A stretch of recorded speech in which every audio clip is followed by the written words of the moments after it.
গণহত্যাকারী হিসেবে যুক্ত হচ্ছে শেখ হাসিনার নাম।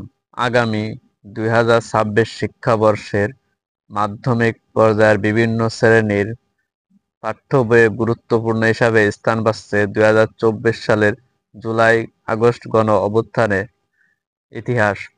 এতে গণহত্যাকারী হিসাবে যুক্ত হচ্ছে ক্ষমতাচ্যুত প্রধানমন্ত্রী শেখ হাসিনার নাম এবং বিভিন্ন শ্রেণীর পাঠ্যপুস্তকে আরও স্থান পাচ্ছে শেখ হাসিনার আমলে ৪টি অবৈধ নির্বাচনের ইতিহাস।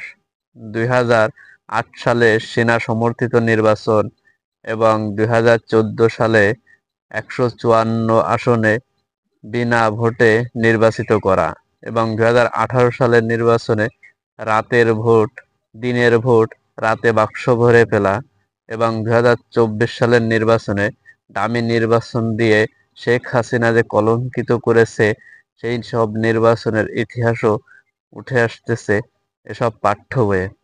মাধ্যমিকের প্রশাসনও দর্শক, আপনারাও কি চান শেখ হাসিনার এসব ইতিহাস পাঠ্য বইয়ে উঠে আসুক?